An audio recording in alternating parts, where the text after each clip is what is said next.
दिल्ली में मेयर और deputy mayor का चुनाव 25 अप्रैल को होगा। ये बहुत बड़ी खबर आपको बता रहे हैं कि दिल्ली में मेयर और डिप्टी मेयर के चुनाव प्रस्तावित है और इसकी तारीख तय हो गई और अब 25 अप्रैल को ये चुनाव हो जाएंगे।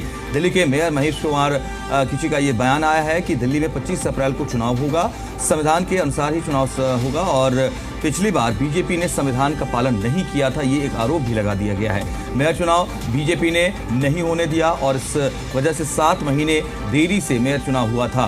तो बड़ी खबर है ये, और ये भी कहा गया है कि जब चुनाव होगा तभी ये पता चलेगा कि रिजल्ट क्या होगा। हमारी पूरी तैयारी है चुनाव को लेकर। आम आदमी पार्टी अपनी पूरी रणनीति बना रही है।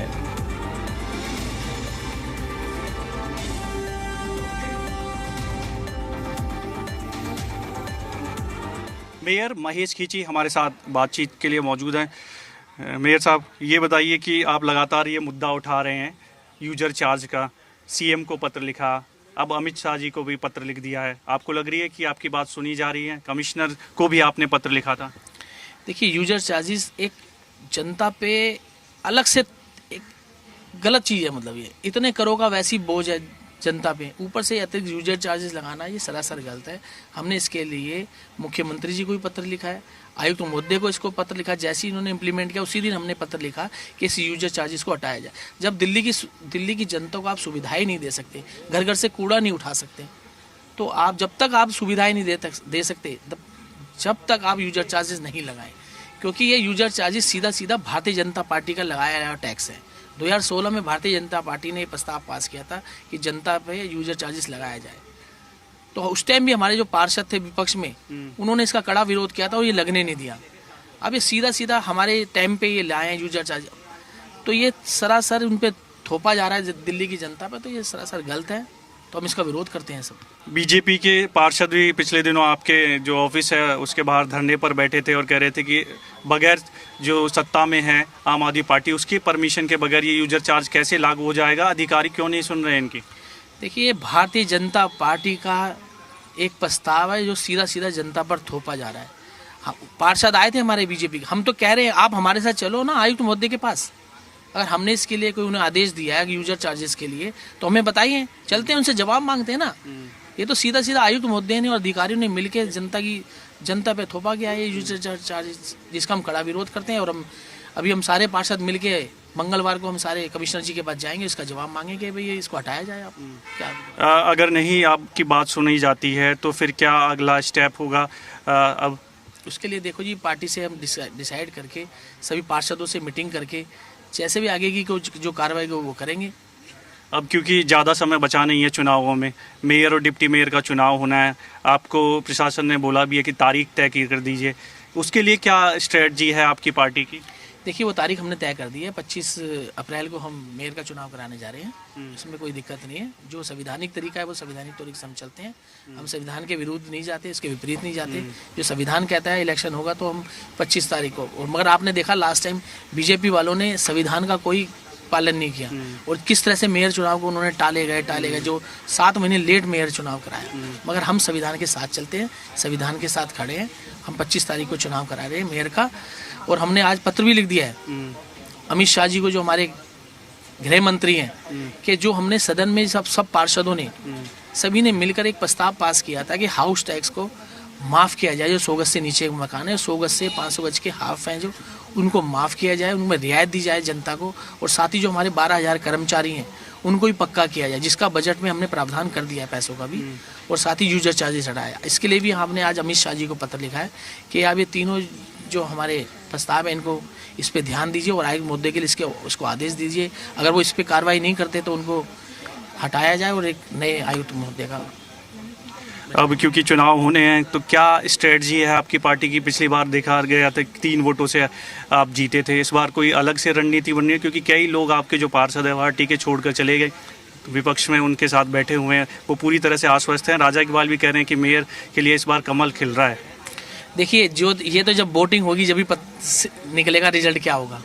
अभी वोटिंग जब तक नहीं होती, जब तक कोई रिजल्ट हम नहीं कह सकते क्या होगा। जब वोटिंग होगी तो जिसका मेयर होगा वो आपके सामने। आप भी आश्वस्त है कि आपका ही बनेगा पार्टी का? बिल्कुल, हम तो चाहते हैं हमारा ही बनेगा और हम चाहते हैं, आश्वस्त पूरे हैं कि हमारा ही बनेगा। कोई रणनीति है उसके लिए कि एकजुट रखें? वो रणनीति हम तैयार कर रहे हैं अंदर। जो रणनीति हो जाएगी तो जनता के सामने अपने आप आ जाएगी। बहुत बहुत शुक्रिया बातचीत के लिए। वीडियो जर्नलिस्ट सदाशिव के साथ देवेश कुमार, जी मीडिया, दिल्ली। तो मेयर और डिप्टी मेयर के चुनाव के लिए तारीख का ऐलान हो चुका है। एक ये बड़ी जानकारी, क्योंकि इसका भी इंतजार था देवेश, और कुल मिलाकर अब तारीख आ चुकी है 25 अप्रैल की। अब बात स्ट्रेंथ के खेल की भी सामने आएगी। अब बातचीत आप कर रहे हैं दोनों पक्षों से, क्या स्थिति नजर आती है, क्या गुना भाग नजर आता है? देखिए, कोशिश पूरी है आम आदमी पार्टी की भी कि मेयर और डिप्टी मेयर उन्हीं का बने, लेकिन इस बार इतना आसान दरअसल होगा नहीं, क्योंकि सेंट्रल में तो बीजेपी है ही, अब दिल्ली में भी बीजेपी आ गई, और कई ऐसे पार्षद थे जो चुनाव के दौरान आम आदमी पार्टी का साथ छोड़कर बीजेपी में शामिल हो गए। तो कहीं ना कहीं जो गेम है वो पूरा अब चेंज होता हुआ नज़र आ रहा है, और गेम की जो कह सकते हैं एक तरह से चाबी जो होगी सत्ता की, वो निर्दलीय जो पार्षद हैं एक उस पर, और साथ ही साथ जो कांग्रेस के पार्षद हैं उनके हाथ में जा सकती है कि वो आखिरकार किसको समर्थन करने वाले। हालांकि बीजेपी की अगर बात करें तो पूरी तरह से आश्वस्त है दिल्ली का मेयर और डिप्टी मेयर को लेकर कि उन्हीं का पार्टी का इस बार बनेगा, क्योंकि पिछली बार जब चुनाव था उस दौरान भी देखा गया कि 3 वोटों से मात्र जो है बीजेपी का जो मेयर बनने का जो सपना था वो टूट गया था। कोशिश जरूर की गई थी, लेकिन आम आदमी पार्टी के जो मेयर है 3 वोटों से वो जीत गए थे, और इस बार मुकाबला कड़ा होने वाला है। लेकिन बीजेपी पूरी तरह से आश्वस्त है, पूरी रणनीति की बनाई जा रही है। उधर दूसरी तरफ जो मौजूदा सत्ता में है आम आदमी पार्टी, उसको कहीं ना कहीं शंका जरूर है अपने चुनाव को लेकर कि किस तरह से रणनीति बनाए, लेकिन आश्वस्त जरूर है, एक रणनीति बनाई जा रही है कि मेयर और डिप्टी मेयर का चुनाव कैसे पार्टी लगे, कैसे तमाम पार्षदों को एकजुट रखना, क्योंकि लगातार ये बयानबाजी बीजेपी की तरफ से आ रही है। उनके नेता प्रतिपक्ष और पार्षद इस बात का बार बार जिक्र कर रहे हैं कि इस बार ट्रिपल इंजन की सरकार देश की राजधानी दिल्ली में होगी, यानी कि सेंट्रल में बीजेपी, दिल्ली में बीजेपी राज्य में, और निगम में बीजेपी जो है मेयर और डिप्टी मेयर का चुनाव जीतने वाली है। लेकिन जैसा कि हमने जो मौजूदा मेयर हैं महेश कुमार, उनसे बातचीत की, उन्होंने भी कहा है कि उनकी पार्टी पूरी रणनीति बना रही है, और जब मतदान होगा तो स्थिति अपने आप स्पष्ट हो जाएगी कि किसके पक्ष में जो है वोटिंग होगी, उसी पार्टी का जो मेयर है दरअसल वो बनेगा।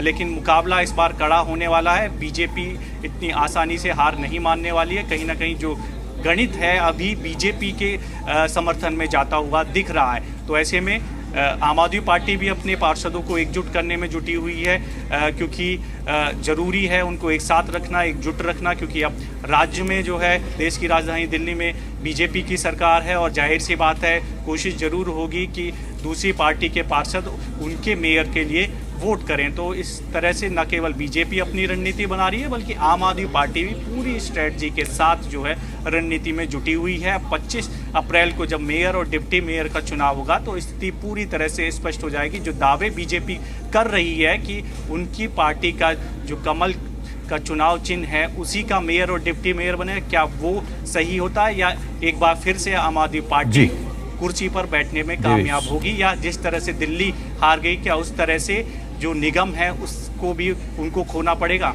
जी, मुकाबला कड़ा रहेगा, ज़रूर देखना होगा कि अपने अपने पार्षदों कितना एकजुट होकर के रख पाते हैं दोनों दल। शुक्रिया आपका देवेश इस अपडेट के लिए इस वक्त।